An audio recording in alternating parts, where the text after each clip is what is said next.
და როგორც გითხარით, ჩვენი სტუმარი გახლავთ წმეთის წმინდანის სახელობის ტაძრის თვალსაჩინო დეკანოზი ლევან ფიროსმანიშვილი, მამამთილმშვიდობის დაგვროცეთ. ერთად დაგვროცეთ. დიდი მადლობა მოგზავნეთ და გვესტუმრეთ. დღეს თქვენ დახმარებით გვინდა ვისაუბროთ ფსიქოლოგიურ აშლილობაზე, სული შეპობილებზე, ძალიან წინული თემა ერთგვარი. ხშირად ხდება ეს, შეიძლება იყოს გენეტიკური, შეიძლება შემდგომ ადამიანის ტრავმამ გამოიწვიოს, შეიძლება მოხდეს იგივე ეკლესიებთან ადამიანის ხილში ჩავარდეს, შემდგომ დაემართოს ფსიქოლოგიური შეშლილობა. ძალიან ბევრი მიზეზი არსებობს ამის გამოწვევით, თუმცა ალბათ უფრო კონკრეტულად და უფრო საფუძვლიანად თქვენ ვისაუბრებთ ამაზე, მამაო. და აი, თავდაპირველად დავიწყოთ, რამ შეიძლება გამოიწვიოს, როგორ შეიძლება ადამიანი ამ მდგომარეობამდე მივიდეს? თითქოს გამოვლენით ერთი და იგივე მდგომარეობა, მაგრამ ეს იმდენად რთული ფენომენია, რომ მიზეზი შეიძლება სხვადასხვაგვარი იყოს, აბსოლუტურად სხვადასხვაგვარი. ზოგადად საწყისი არც მეტი არც ნაკლები მადლის ნაკლებობა არის. როცა ადამიანს მადლის ნაკლებობა გააჩნია, შესაბამისად მას ფიზიკური და სულიერი უძლურება იპყრობს. გამოვლენა სხვადასხვაგვარია. აქვე აღნიშნოთ, მიუხედავად იმისა, რომ ადამიანი ერთ სინთეზს წარმოადგენს სულისა და სხეულისა, მიუხედავად ამისა, აქვე უნდა გამოვყოთ, რომ არსებობს დაავადებები მახასიათებელი სხეულისა, არსებობს დაავადებები მახასიათებელი სულიერისა. ზოგადად ცოდვებიც ამგვარად განიყოფა სულიერი და ხორციელი, თუმცა ისინი შემდგომ რამდენადაც ერთმანეთში ახლოს არიან და დღემდე ამოუცნობი ფენომენია, თუ როგორ არის სულიერი და ფიზიკური კავშირი და სინქრონი, ამქედან გამომდინარე ეს დაავადება გადადის სულიერიდან ფიზიკურში, ფიზიკურიდან სულიერში. მამა ლევან, თუმცა ალბათ ნებისმიერი დაავადება არ იყო და დავშვით ექიმთან მერე საწყის ეტაპზე უფრო მარტივია ნებისმიერი დაავადების კურნალობა. ამასაც დავშვით ჩვენ ვსაუბრობთ გარკვეულწილად დაავადებათვის რომ მივდგეთ, ალბათ აქაც შეიძლება რომ საწყის ეტაპზე უფრო მეტად მოხდეს რეაბილიტაცია და შველა. თუმცა ეს ალბათ უნდა აღმოვაჩინოთ რომ საწყის ეტაპია. ამ შემთხვევაში რა უნდა ხდეს ადამიანმა, ან თუ შეიძლება რომ მოძღვარმა ოჯახის წევრმა, შეიძლება ვიგნოთ რომ ეს რაღაც დაწყებული ეს ეტაპი მძიმე ეტაპი. პირველ რიგში ვისაუბროთ იმაზე, რომ ამგვარი მდგომარეობა შეიძლება დავყოთ ორ ნაწილად, თანმოყოლილი და შეძენილი. აქედან პირველ რიგში შეძენილზე ვისაუბროთ. პირველ რიგში მიზეზებს უნდა დაუკვირდეთ, საიდან მოდის. მან ფიზიკური ტრავმა მიიღო, თუ სულიერი ტრავმა მიიღო. შეიძლება ფიზიკური დეფექტი იყოს რაიმე, როდესაც რაღაც მას რაიმე მიზეზის და გამო დაჩენდა, თქვათ, ტვინის ტრავმიდან გამომდინარე დაჩენდა, თქვათ, მასე რაღაც შიშები, ან მსგავსი რაღაც მდგომარეობა, რომელმაც თქვათ სულიერ აშლილობამდე, ან არასტაბილურ მდგომარეობამდე მიიყვანა, ან სულიერი დეგრესი, მაგალითად, ეს დეპრესია იყო, ნერვიულობა იყო, ან არასტაბილური მდგომარეობა, არაჯანსაღი ცხოვრების წესი, რომელმაც აქამდე მიიყვანა. პირველ რიგში ეს მიზეზია გამოსაკვლევი და შესაბამისად იქიდან დაწყება. ვინაიდან სხვაგვარად უბრალოდ არასწორ მიმართულებას ავიღებთ და რაც თქვენ აღნიშნეთ, აუცილებელია დასაწყისშივე მას მივუდგეთ. რაც ერთი ყველაზე მთავარი არის, რომ მას არ შეიძლება გარემო დაუმძიმოთ. ხდება ხოლმე გარშემო ფუსფუსი, ალიაკოთი, ექიმი ერევა, იქ მოდელი ერევა, იქ 1000 ადამიანი მოდის, არა, მას სჭირდება სრული სიმშვიდე და რაც მთავარია, მან არ უნდა იგრძნოს, რომ იგი ავათარი. მას უნდა მოვეკიდოთ როგორც ჩვეულებრივ ადამიანს და თუ იგი აფიქსირებს, რომ მის თავს რაღაცა არ არის კარგად, უბრალოდ წყნარებში და უნდა განუმარტოთ, რომ ზოგადად ადამიანები ხან კარგად ვართ, ხან ცუდად და წყნარად შვიდად უნდა დაუწყოთ სათანადო კუთხით მკურნალობა. საჭიროების შემთხვევაში ერთი მხარეც უნდა ჩავრიოთ და მეორე მხარეც. ეხლა ეს ალბათ უფრო ჩვენ სულიერ აშლილობაზე, სულიერ რაღაცებზე ვისაუბროთ, ვინაიდან მაინც ეკლესიის როლზე საუბრობთ თქვენ მოწვევით ბრძანდებით. ალბათ შეიძლება ითქვა, შეიძლება თუ უფრო მძიმე მდგომარეობა შეიძლება იყოს. ვერცა ფიზიკურ აშლილობაზე, ფსიქიკურ აშლილობაზე, ფიზიკურზე აქ შეიძლება ექიმი ჩავრიოთ და უშუალოდ მედიკამენტები იყოს. აი სულიერი მდგომარეობა უფრო მძიმე დამამძიმებელი ალბათ და აქ უფრო დიდია შეიძლება ითქვას ეკლესიის და მოძღვრის როლი ალბათ. აუცილებლად ამ შემთხვევაში ერთი რამ უნდა გამოვყოთ. ექიმის ან თუნდაც მღვდლის არასათანადოდ ჩარევა შეიძლება პირველ რიგში ძალიან ცუდ პრობლემამდე მიგვიყვანოს, გაგვიხანგრძლივოს. პირველ რიგში აუცილებლად დიფერენცირება უნდა გამოყოთ. თუ საიდან მოდის ეს ეტაპი, როგორც ახლა აღვნიშნეთ, რა არის მიზეზი მისი, წმინდა წყლის სულიერია თუ ფიზიკური არის და შესაბამისად იქიდან უნდა დავიწყოთ. არის, როდესაც ჩვენ თავში ვაღვნიშნეთ, რომ ეს გამოვლენა ორივეს ახასიათებს და ხშირად რთულია ხოლმე გარჩევა. ამგვარიც არის ხოლმე, რომ ფიზიკურად ჩამოყალიბებული დაავადება გადადის სულიერში და სულიერად ჩამოყალიბებული დაავადება გადადის ფიზიკურში. ვინაიდან სულიერად დაავადებული თუ კი იგი ხანგრძლივად არის ამის დაქვემდებარებაში, შესაბამისად დაგვიანდა ან არასწორად წარიმართა მასთვის სულიერი ან ფიზიკური მკურნალობა, იგი აისახება მის გონებაზე, ვინაიდან უკვე გონებაც იტვირთება და თქვათ დაგვიანებული მისთვის სულიერი დახმარება უკვე საჭირო ხდება შემდგომში ფიზიკურ რეაბილიტაციას საჭიროებს და ასევე ფიზიკური რეაბილიტაციით დაწყებული, როდესაც სულიერს ვერევით და გაიგივება აღრევა ხდება სულიერისა და ფიზიკურისა, ამ შემთხვევაში დიდ სერიოზულ შეცდომას უშვებთ, ანუ მე ვიძახი განცხადებულ ჩარევაზე, როდესაც ხელაღებით ადამიანი მიყვავს მღვდელთან და თქვათ მას დიაგნოზს დაუსვევთ და პაციენტმა იცის ჩაგონებულია, რომ იგი სულიერად არის დაავადებული, ამ შემთხვევაში მინდა აღვნიშნო, რომ სულიერ და ფიზიკურ დაავადებებს ახასიათებს განსაკუთრებით ფიზიკურ დაავადებებს აკვიატება გარკვეული მდგომარეობისა თავის შესახებ და სხვათა შესახებ და შესაბამისად, როდესაც თუ კი მან ოდნავ მაინც მოისმინა და ან მით უმეტეს ეს ადამიანი გარკვეულწილად რელიგიურია, ან მის გარშემო მცხოვრები ოჯახის წევრები რელიგიურნი არიან და მას სმენია სწორედ არაწმინდა სულთა შესახებ, შემდგომში ფიზიკურად დაავადებული ადამიანი, რომელიც ჯერჯერობით სულიერად ჯანმრთელი არის, იგი იკვიატებს, რომ სულიერადაც არის დაავადებული, რაც ართულებს ფიზიკურადვე განკურნებას და პრობლემას უქმნის შემდგომ სულიერ მდგომარეობას, ვინაიდან რეალურად ამოჩემებით ადამიანს შეიძლება რომ სწორედ სულიერადაც დაავადდეს და ამიტომ აუცილებელია რომ ფიზიკურად დაავადებულს ჯერ აუცილებლად ექიმი დავახმაროთ და მღვდლის დახმარება თავისუფლად შეუძლია. მე ეს ოჯახის წევრებს ვარიგებ ამგვარად მათი ოჯახის წევრებს, რომ მღვდელი შეიძლება მივიწვიოთ ან დამოუკიდებლად, მისგან დამოუკიდებლად, როგორც ჯანმრთელობისთვის ვედრებელი და შემწე და არავითარ შემთხვევაში რაიმე არაწმინდა სულზე მკურნალი.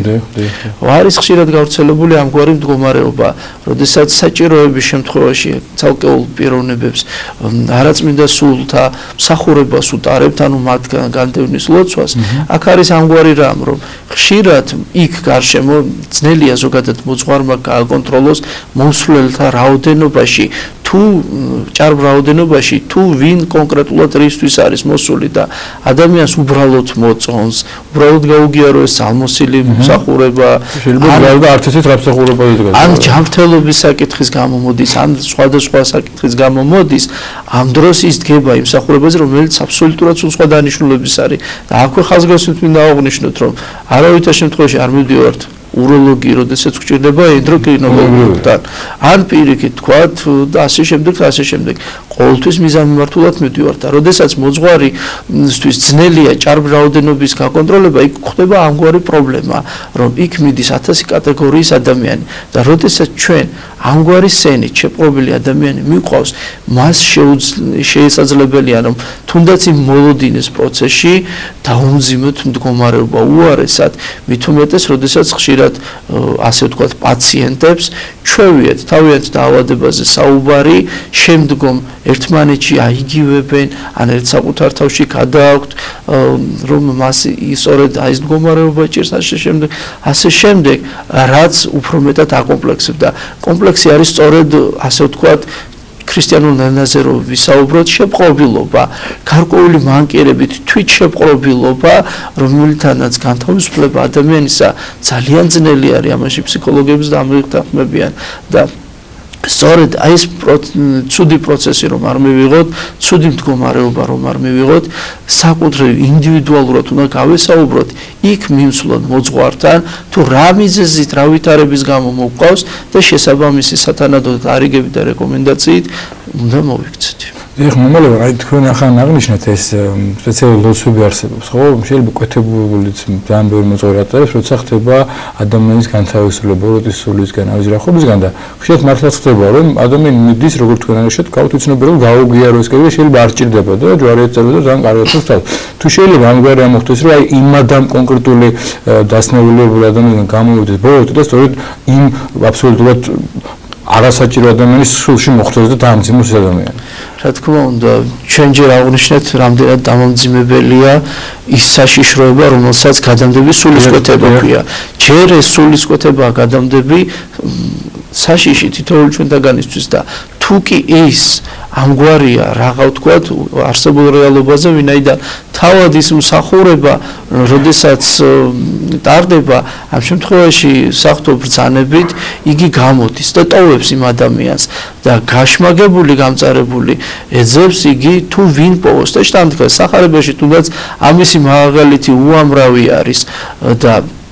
ამ შემთხვევაში სწორედ საშიშროება ის არის, რომ სულიერად არასტაბილური ან არასათანადოდ ყოფი ძლიერი ადამიანი შეიძლება მან იპოვოს სასურველ ადგილად, სადაც მან დასაშვებად ნახოს მზაობა იმ ადამიანისა და მასში შევიდეს და შედეგი უბრალოდ რაღაცის კარგი ძიებაში ყოფი მისული ადამიანი, ან თუნდაც ჩვენ მივიყვანეთ დაზარალებული ადამიანი, რომელიც თქვათ თუნდაც ფიზიკურად არის მხოლოდ დაავადებული და გარკვეულ დოზაზე თავიდანვე თუ ჩავერევით მედიკამენტურად თავეხმარებით, აი ამ დროს ამ ადამიანს შეიძლება ის თავისუფლად ეკვეთოს და პრობლემა მივიღოთ. მოდი ახლა დავაკავშიროთ პირველ რიგში ის, რომ ჯერ ერთი რომ აღვნიშნოთ, რომ სრულიად ჩამოთვლილი ადამიანისთვისაც საშიშია, ვინაიდან არაწმინდა სული შევიდეს და შემდგომ იგი სული შეპყრობილი გახდეს და ეს განმარტოთ, რას ნიშნავს ეს მდგომარეობა, რომ ადამიანი ამ დროს კარგავს თავისუფლად ნებას, ანუ დაიპყრო იგი არაწმინდა სულმა, მისი პირადი ნება წაართვა, რომელსაც უფალი ღმერთი არ გვართმევს, პირიქით მან მოგვანიჭა და აღვივებს ჩვენში ამ სურვილს, რომ შინაგანად მოიპოვოთ თავისუფლება, განთავისუფლდეთ ეგრეთ წოდებული დამოპყრობელი მიზეზებისგან, რომელსაც თქვათ სამეცნიერო ენაზე კომპლექსები ქვია, ხოლო ჩვენ ენაზე ცოდვა და მანკიერება. სწორედ ბოროტი ძალის საშუალებით კიდე ხდება ამ თავისუფალი ნების წართმევა. ადამიანის მოქმედება ხდება გაუცნობიერებელი, იგი შეურაცხად მდგომარეობაში იქცევა, რაც სავალალოა მისთვის, რომ ვერ აანალიზებს, რას მოიმოქმედებს და ეს ახარებაშიც არის ესეთი მდგომარეობა, რომ ხან წყალში ჩაიგდებდა ადამიანი, ხან ცეცხლში ჩაიგებდებდა და სწორედ საინტერესო ის არის, რომ ძველად, როდესაც გაგვიგვია, რომ ფსიქოლოგიურად აშლილი, ფიზიკურად ან სულიერად აშლილ ადამიანებს ჩაჭვებით აბავდნენ. ეს მდგომარეობა გამოწვეული იყო იმით, რომ ვინაიდან მათ ცოდნა არ ქონდათ ადამიანის თერაპიისა სათანადო, რომ ადამიანისთვის თავისთვის და სხვათათვის ნება არ მიეტყენა, მას ატყუებდნენ და ამ შემთხვევაში სწორედ ეს არის ჩვენთვის საშიში. და ამიტომ ეს ჯანმრთელი ადამიანი ყოველთვის უნდა მოერიდოს ამგვარ ასე ვთქვათ სასეირო სანახაობებს. რაც შეეხება ვთქვათ ჭირის უფლებისთვის, როდესაც მიყავთ დაავადებული ადამიანი, სულიერად ან ფიზიკურად არ აქვს მნიშვნელოვანი მნიშვნელობა ამისა, როდესაც მიდის პირველ რიგში მინდა აღვნიშნოთ, რომ ამგვარ დაავადებულ ადამიანსაც ერთი საერთო მახასიათებელი ნიშან-თვისება აქვს. მას უკვე ცნობიერება დამახინჯებული აქვს და შესაბამისად თუნდაც ფსიქოლოგიურად, ფიზიკურად იყოს დაავადებული ადამიანი, იგი თავის ცნობიერებას ვეღარ აკონტროლებს. შესაბამისად მას შინაგანად უბრალოდ ჩაესმის ხმები, ბგერები, მე თუ ეს მეხსიერებიდან არის გამოწვეული ან ზოგადად სხვადასხვა მიზეზიდან, რომელიც ჯერჯერობით კვლავ მოუხსნელია, თუ ეს უშუალოდ მიზანმიმართულად ბოროტიდან ხდება, აღარ საჭიროებს დამატებას, რომ რეალურად დიდი რისკი ხდება, რომ რომ ადამიანს რომელსაც ცნობიერება აქვს წართმეული მას უკვე აშკარად შეეპყრობა და ამისი მაგალითი სავსებით ნათელი გვაქვს რომ არა თუ ერთი ეშმაკისგან არამედ 7 ეშმაკისგან იყო თქონდაც მარიამ მაგდალინელი შეპყრობილი ანუ არა ერთ გზის არამედ რამდენიმე ეშმაკი შევიდა რამდენიმე მაცდური აწავამებდა თუნდაც ის რომ რა არის სახელი შენი მაცხოვარი ეკითხება და ლეგიონიო ანუ სიმრავლე იყო საცურდა და მოდი გავითვალისწინოთ რომ როდესაც მიყვავს ჯერ წინასწარ სანამ მივიყვანთ გავესაუბროთ მოძღვარს საჭიროა თუ არა პირველ რიგში მისი ჩარევა ამ კუთხით ან სხვა კუთხით არის საჭირო რეკომენდაცია მივიღოთ და შესაბამისად სათანადო დროს და ადგილას მივიდეთ რომ დაცული იყოს ჩვენი ასე ვთქვათ დაზარალებული რომ არ შეეყაროს მას უარესი ცნება. მოკლედ ასევე ხშირად ხდება რომ ალბათ თქვენ ამის გამოცდილება ქონიათ ბუნებრივი მოძღვარებზანდებით წირვალ უცვის დროს მიმდინარეობს სახურება ასეთი სულით შეპყრობილი ფსიქოლოგიაში ადამიანები იწყებენ რაღაც ყირილს თითქოს ის ფოთი შემოაქვთ წირვალ უცვის დროს თავდაპირველად რატომ ხდება ეს რა არის მიზეზი და რა შეიძლება ამ დროს იმოქმედოს მოძღვარმა სტიქაროს ან გვერდზე მდგომ ადამიანის გვერდზე უდგას და აშკარად ფოთი შემოაქვთ ტაძარში და სახურებას არ ღვას ზოგადად ადამიანები ამის გამო არ უნდა აღშფოთდნენ თუ ადამიანმა რაიმე მიზეზის გამო თუნდაც ეს ბავშვი იყოს შფოთი შემოიტანოს ეს შემთხვევაში ეს არის გაუცნობიერებელი მოქმედება და სწორედ ეკლესიური აზროვნება ის არის რომ ერთმანეთის უძლურება უნდა ვიტვირთოთ მაგრამ ამ შემთხვევაში განცალკევება არის საჭირო მხოლოდ ერთი მიზეზით რომ არა იმიტომ რომ თქვათ იქ მყოფი ადამიანები შეწუხდნენ არამედ იმის გამო რომ მას სიმშვიდის გარემოება მიეცეს ამ შემთხვევაში მოძღვარმა იცის თქვათ საკუთრივ ცალკერითი დაეხმაროს თუნდაც იმ მომენტში რომ ზოგჯერ ძნელია უბრალოდ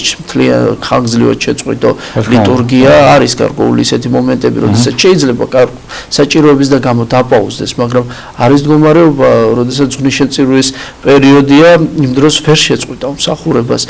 ამ შემთხვევაში სათანადოდ უბრალოდ შვიდ გარემოცვაში უნდა გავიყვანოთ რომ შინაგანად დამშვიდეს შეიძლება მას უბრალოდ პირველ რიგში აღნიშნოთ რომ სანამ პრობლემაზე გადავალთ მას აწუხებდეს სიმრავლე ხალხთა და მისი შინაგანი სულიერი სიფაქიზე იყოს გაღიზიანებული და აქედან გამომდინარე იწყებდეს ტყვებას რაც ყველაზე მთავარი აღნიშნოთ რომ თუ უშუალოდ სულიერად დაავადებული ადამიანია და იგი სხვათა რწმენით არის მოყვანილი პირველ რიგში იმ სხვათ ანუ ჭირისუფალთ მართებ შინაგანი რწმენით აღჭურვა და არა ის გამწყობით მოსვლა რასაც ქვია რომ ეგება რამე ეშველოს არამედ რწმენით მოსვლა და სათანადოდ ყველაფრისთვის მზადყოფნა და რა რომ ამ ადამიანს სწორედ საღვთო მადლი ეხმარება და შესაბამისად ეს დისონანსი გამოწვეულია იქიდან გამომდინარე რომ საღვთო მადლის მიახლება არაწმინდა სულისთვის ამ შემთხვევაში ხაზგასმით მინდა აღვნიშნო რომ თუ ადამიანი არაწმინდა სულით არის შეღრმავებული ხდება დაპირისპირება სწორედ იქ როგორც სახარებისეული გამონათქვამებია რაიას ჩემი და შენი ძეოხ დავითისო და ასე შემდეგ როდესაც მაცხოვრის მიახლებით შეწუხებულნი იყვნენ აქედან არის სწორედ ეს შფოთი გამოწვეული